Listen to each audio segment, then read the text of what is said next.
아내의 고등학교 시절 새아버지로부터 받은 충격적인 사건.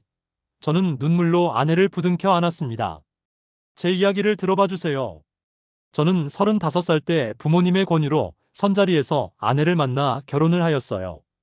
아내는 사업하시는 저희 아버지 회사와 거래하는 거래처 오너의 딸이었고, 아버지들 간의 약속으로 저희는 자연스럽게 결혼을 하게 되었어요.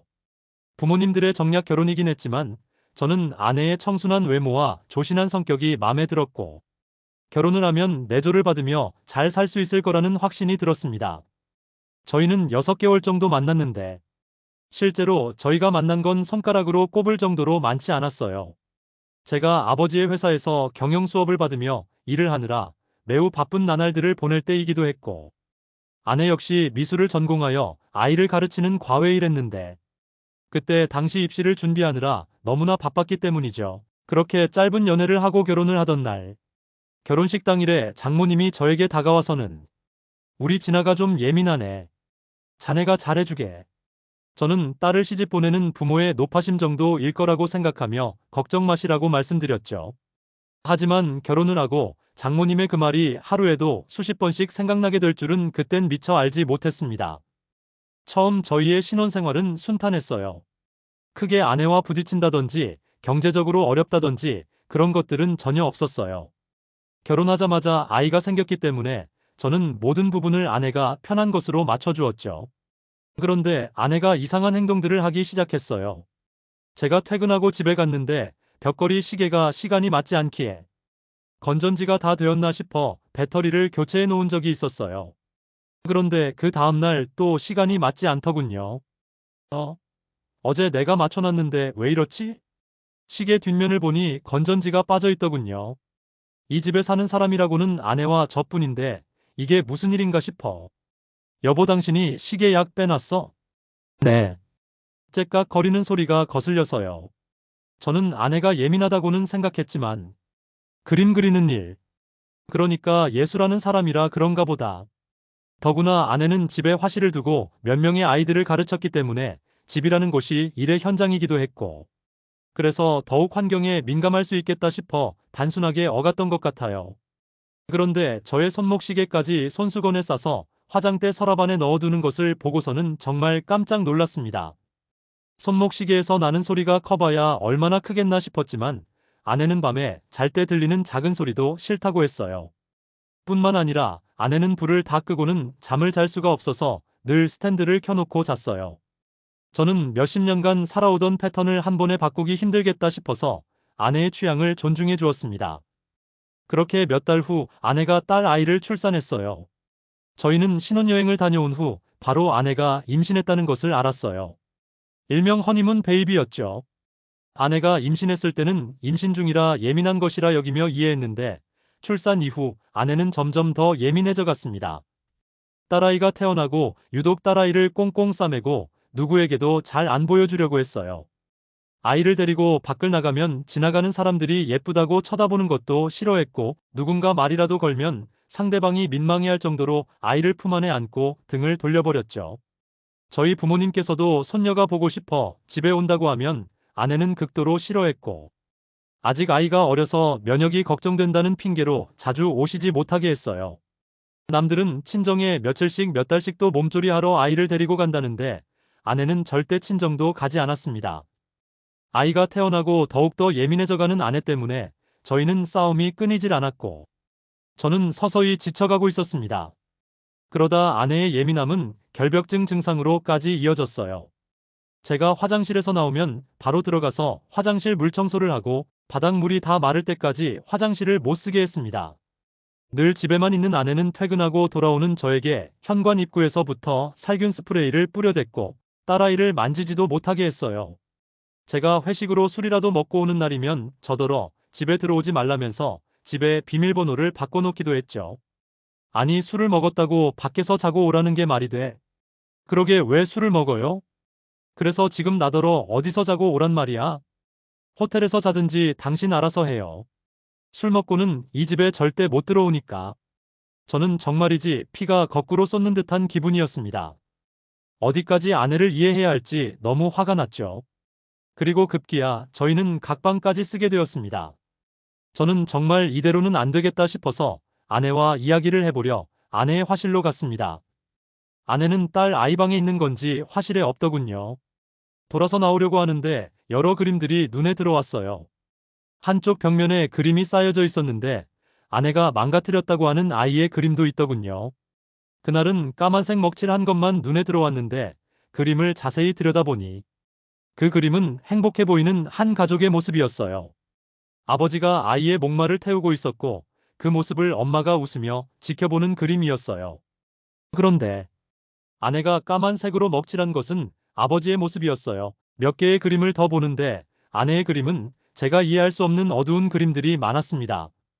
어떤 한 그림은 까만 배경에 시계만 그려져 있었고 어떤 그림은 웅크리고 혼자 울고 있는 소녀 옆에 새하얀 토끼가 그려져 있는 그림도 있었죠.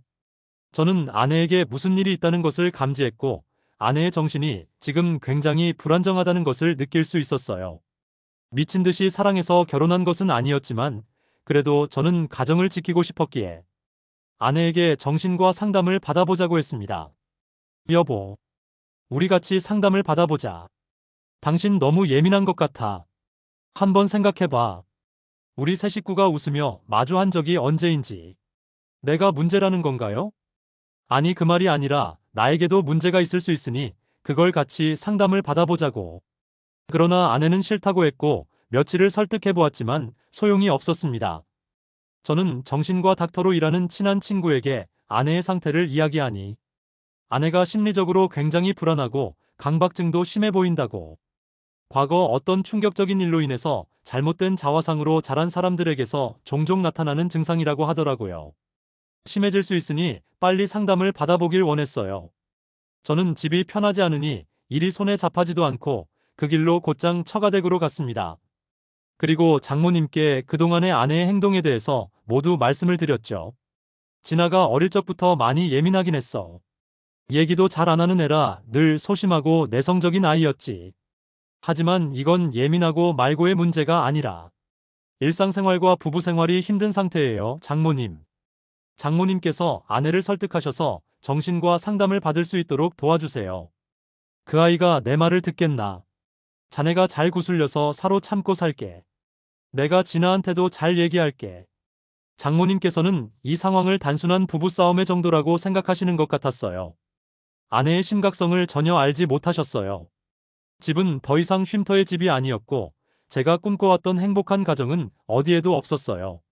저는 집이라는 공간이 싫어졌고 언제까지 이렇게 살아야 하나 싶어 무척이나 괴로워했어요.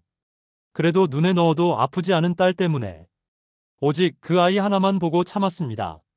그렇게 시간이 흘러서 딸아이가 4살을 맞이한 어느 날 제가 이혼을 결심하게 되는 사건이 일어났습니다. 예은아, 아빠랑 놀이터 가서 놀까? 아빠, 나 나가도 돼? 응? 그게 무슨 말이야? 당연히 나가도 되지. 정말? 엄마한테 혼날 텐데. 저는 이게 다 무슨 소리인가 싶었습니다. 딸아이가 시무룩해져서는 조용한 목소리로 예은이도 밖에 나가서 친구들이랑 놀고 싶어. 예은이 오늘 어린이집 가서 친구들이랑 안 놀았어? 응. 엄마가 이제 어린이집 안 가는 거래. 저는 황당해서 아내를 불렀습니다. 예은이가 어린이집을 안 간다니 무슨 말이야? 어떤 애들이 오는 줄 알고 예은이를 그 무리에 보내요? 제가 집에서 가르칠 거예요. 아니, 남들 다 다니는 어린이집인데 그게 무슨 말아야? 왜 그렇게 과잉 보호를 하는 거지? 과잉 보호라니요? 그럼 당신은 예은이한테 무슨 일이 일어나도 상관없다는 거예요? 무슨 일이 일어난다는 거야? 예은이는 제가 알아서 키울게요. 불안해서 집 밖에 데리고 나갈 수가 없단 말이에요. 저는 더 이상 참을 수가 없었습니다. 아내는 정말로 단단히 미친 사람 같았어요. 딸아이한테까지 그 영향이 갈까봐 겁이 났고 정말 더 이상은 못 참을 것 같아 이혼을 하자고 했습니다. 아이는 제가 키운다고 했죠. 아내는 울면서 잘못했다고 이혼만은 안 된다고 매달렸어요. 그때 당시 저는 아이 때문에 완전히 이성을 잃은 상태였고 아내에게 당신은 정신병자라고 소리쳤습니다. 그동안 아내에게 쌓였던 것들이 모두 폭발해버렸죠. 자리에 주저앉아 아내가 펑펑 울었습니다. 딸 아이를 저희 부모님 댁에 맡기고 저는 이혼을 진행했어요. 아내는 절대로 이혼은 안 된다고 매일같이 울면서 매달렸습니다. 저는 아내가 왜 이렇게 되었나 싶고, 그래도 몇 년을 아이 엄마로 저의 아내로 살았는데 안타까운 마음이 들어. 그럼 저번에 내가 말한 정신과 상담 같이 받자라고 했습니다. 아내는 알겠다고 했고, 그렇게 저는 아내와 함께 정신과 상담을 받았어요. 의사 선생님은 아내가 자기만의 공간에서 빠져나오지 못하고 있다고 했어요. 상담을 하는 내내 아내는 의사가 묻는 말에 대답을 잘하지 않았고 그냥 눈물만 흘렸어요. 열쇠가 본인 손에 있으니 그 열쇠로 자물쇠를 열고 나와야 한다고 했지만 아내는 끝내 마음을 열지 않았습니다. 그래서 결국 최면 치료를 하기로 했고 저는 충격적인 사실을 알게 되었습니다. 아내는 고등학교 1학년 때 아버지로부터 성폭행을 당했다고 했습니다. 아내의 아버지는 어머니와 재혼한 새아버지였는데 고등학교 1학년 때 끔찍한 일을 당하고 아무에게도 말 못한 채 혼자서 힘들어했다고 했어요. 깜깜한 밤이 되면 새아버지가 자신의 방에 들어왔다고 합니다. 자고 있다가 소주 냄새가 나서 눈을 떠보니 새아버지가 서 있었다고 했어요. 아직도 그 소주 냄새가 코끝에 남아있다면서 아내는 또 울었습니다. 적막한 공간에 시계 소리만 났고 아내는 초를 세며 빨리 시간이 흘러가길 바랬답니다. 울면서 오열하는 아내를 보며 저는 다리에 힘이 풀려 함께 울었습니다. 어떤 날은 아내가 키우던 토끼가 죽어서 너무 슬퍼하고 있는데 새아버지가 방에 들어와 나지막히 말했답니다. 어젯밤 있었던 일을 누구에게라도 말하면 너와 내 엄마도 이렇게 된다고요. 짐승만도 못한 놈이었고 아내에게 지울 수 없는 상처를 준 놈을 찢어 죽이고 싶었어요. 아내의 화실에 있었던 검은색 배경에 시계 그림만 덩그러니 있던 그 그림이 생각났습니다. 그리고 어둠 속에서 울고 있던 한 소녀와 함께 그려져 있던 토끼 그림도 떠올랐어요. 아내가 시계 소리에 민감하게 반응했던 것도, 제가 술을 먹고 들어오는 것을 싫어했던 것도, 모든 것에 예민하게 군 것들이 퍼즐처럼 왜 그랬는지 알게 되면서 저는 감당할 수 없는 충격과 슬픔이 몰려왔어요. 지금 글을 쓰고 있는 이 순간도 그때를 생각하면 숨이 멎을 듯이 가슴이 아픕니다. 처음으로 지우고 싶은 과거를 꺼낸 아내는 너무 많이 울고 힘들어해서 첫날의 상담은 길게 하지 못했어요. 집으로 돌아가는 길에 아내는 아무 말도 없었고 저 역시 아내가 겪었던 그 사실을 받아들이기 쉽지 않았어요.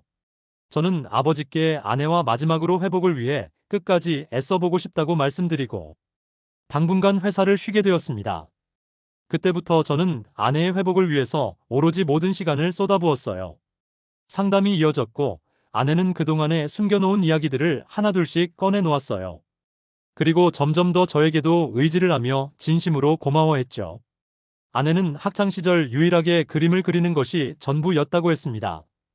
마치 자신은 저주받은 인생처럼 느껴져 또래 친구들과도 어울리지 못했다고 했어요.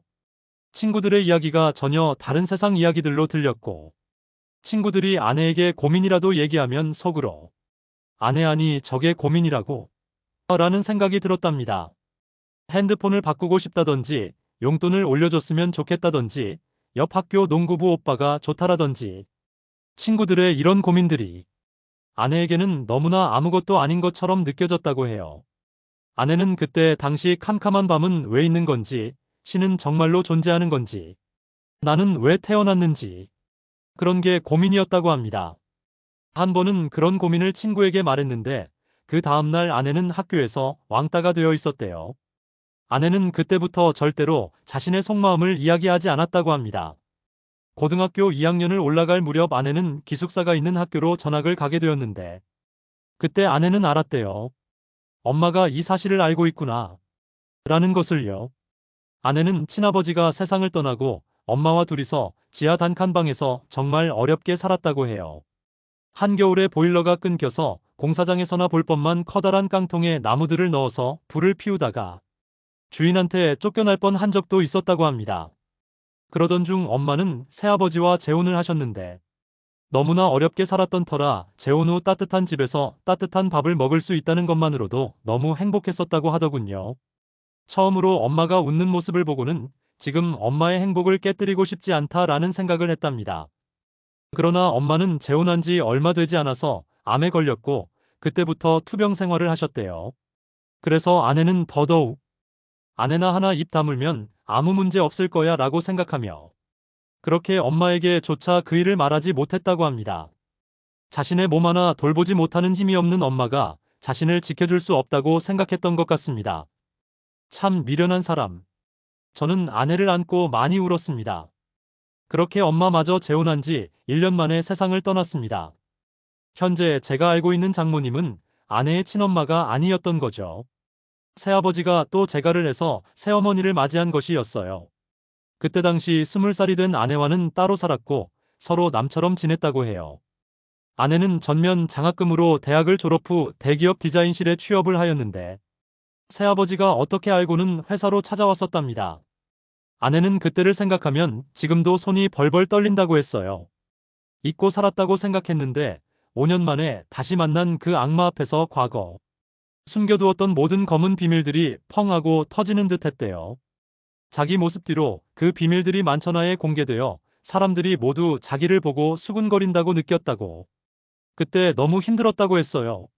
악마는 수시로 아내를 찾아와서 돈을 요구했고 아내는 비밀이 탄로날까 두려워 그때마다 해주었다고 했어요. 새아버지가 회사로 찾아오는 두려움이 너무 커서 아내는 결국 그 좋은 대기업을 관두고 아이들 과외하는 일을 했다고 합니다. 그러나 그때마다 어떻게 알아냈는지 아내의 앞에 나타났고 그 자옥 같은 시간이 3년. 그러던 어느 날 새아버지와 새어머니가 찾아와서 선자리가 있으니 선을 보라고 했답니다. 친딸인 줄 알고 있으니 그렇게 알면 된다고. 아내의 의사 따위는 없었고 아내는 또 그렇게 시키는 대로 선자리에 나갔고 그 자리에서 저를 만난 거였습니다. 아내의 새아버자는 저희 아버지 회사의 거래처였는데 아내를 빌미로 저희 집과 사돈을 맺고 싶었던 것이었죠. 몇 년을 남처럼 지낸 아내를 친딸이라고까지 속이면서요. 나중에 알고 보니 장인이라는 사람이 저희 아버지께 딸 자랑을 그렇게 많이 하고 사진까지 보여주면서 아까워서 시집도 못 보낸다는 말을 했다고 하더군요. 요즘 말로 완전 딸바보처럼 행동했다고 합니다. 저희 아버지께서는 하나밖에 없는 아들이 일에 빠져서 30이 넘도록 장가를 못 가고 있으니 급한 마음에 선자리를 마련한 것이었고요. 아내는 결혼을 하면 이 지옥에서 벗어날 수 있을 것이라는 생각을 했다고 했어요. 하지만 이미 상처받은 몸과 마음으로 정상적인 결혼 생활을 할 수가 없었던 거죠. 저는 믿을 수 없는 사실들 앞에서 정말 이를 바득바득 갈았고 정말 인간의 탈을 쓰고 사는 그 악마들을 벌하고 싶었습니다. 우선은 저희 부모님께 가서 상황을 설명해야 했는데 이 사실을 다 알릴 수가 없어. 부모님이 친부모가 아니라는 사실과 오랜 시간 학대를 받으며 컸다라는 이야기를 하였습니다. 저희 부모님께서는 어떻게 친딸이라고 속이고 결혼을 시키고 그것도 모자라 이렇게 여린 아이를 학대할 수 있었냐고. 당장의 인연을 끊으라며 아내를 사랑으로 감싸주셨어요. 어머니아가 그동안 말도 못하고 혼자 얼마나 힘들었니? 앞으로 내가 네 엄마이니 나한테 기대거라. 아내 어머님, 감사해요. 저희 어머니와 아내는 그날 많이 울었습니다. 다음날 저는 회사로 출근해서 거래처 사장들을 호출했습니다. 한 명씩 면담을 하고 장인의 순서가 되어 제 방에 들어오는데 그 면상을 보는 순간 화가 치밀어 올라 주먹이라도 날리고 싶더군요. 몇 달째 제품의 하자율이 너무 높네요. 허허 물량을 맞추려고 공장 가동을 쉴 게 없이 하다 보니 그렇다네. 자네가 이해를 좀 해주게. 제가 이해해야 되는 부분이 아닌 걸로 압니다만. 장인은 냉정한 저의 태도에 당황했고 얼굴이 울그락불그락해졌어요. 저희 회사에 임원들도 있는 자리라 그들의 눈치를 보며 더욱더 당황해했죠. 제품 하자들이 그대로 유통되면서 저희 회사 이미지만 안 좋아졌어요. 전년 대비 매출이 급격하게 하락했는데 그 원인을 제품 하자에 대한 불만으로 보고받았습니다. 아, 그게 앞으로 주의를 하겠. 앞으로 같은 건 없습니다. 이 바닥에서 일 못하면 거래 못하는 건 당연한 이치 아닌가요? 이번 달 계약 연장은 없는 걸로 하죠. 제가 자리에서 일어나자 장인이 저를 붙잡으며 아니 자네 이게 무슨 말인가? 지금 거래를 끊겠다는 말인가? 나 진아 아빠야. 자네 와이프 아빠라고. 참 기가 막혀서 말이 안 나오더라고요. 임원들이 제 눈치를 보며 제 방을 빠져나갔고 저는 장인의 손을 뿌리쳤습니다. 이보세요. 인간의 탈을 쓰고 그렇게 뻔뻔하게 딸을 이용합니까? 그렇게 살면 지난 과거의 죄가 다 없는 걸로 된답니까? 아니, 자네 그게 무슨 말인가? 저는 장인 앞에 아내가 그린 그림들을 던졌습니다. 당신이 여리고 작은 소녀에게 어떤 더러운 짓을 했는지 기억이나 해. 장인은 자리에 털썩 주저앉았어요. 두 번 다시 저와 아내 앞에 나타나지 마세요. 그땐 제가 정말 어떻게 할지 모릅니다. 지난 과거 다 까발려서 얼굴 못 들고 다니게 해줄 수도 있어요. 근데 그것까진 제가 안 하고 참는 겁니다. 가해자는 이렇게 얼굴 들고 당당히 사는데 피해자는 매일을 고통 속에서 살고 있어요. 얼마나 많은 밤을 눈물로 보냈는지 알기나 아세요? 장인은 아무런 말도 하지 못했습니다. 내가 진아에게 무릎 꿇고 빌겠네. 이제 와서 그게 무슨 소용있겠어요? 아내에겐 당신에게 받는 사과보다 당신 얼굴 보는 게 더 힘든 일인데. 그날 이후 저는 장인의 회사와 거래를 끊어버렸습니다. 장모가 몇 번 회사로 찾아왔지만 저는 만나주지 않았고 하루에도 수십 번씩 전화에 문자가 와서는 차단시켜버렸어요. 듣기는 소문으로는 공장은 부도가 나서 쫓기는 신세가 되었다고 하더군요. 그 사람들이 그것으로 죗값을 받았다고 생각하지 않았으면 좋겠네요. 아내가 당한 고통에 비하면 그건 아무것도 아니니까요. 저희 부부는 지속적으로 상담을 받았고 아내는 몰라보게 밝아졌고 많은 것들이 변했어요. 저로부터 사랑을 받고 있다는 것이 어떤 것인지 알게 되었다고 했어요. 저 역시 아내의 과거 상처를 보다듬어주면서 무엇이 사랑인지 알게 되었어요.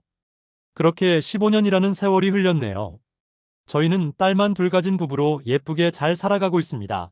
혹시나 이 사연을 듣는 분들 중에 과거의 상처로 힘들어하고 계신 분들이 있다면 힘내시라는 말씀을 꼭 드리고 싶습니다. 당신을 안아줄 사람들이 분명히 주변에 있을 거예요. 긴 글 들어주셔서 감사합니다. 오늘의 사연이 좋으셨다면 구독과 좋아요를 눌러주세요.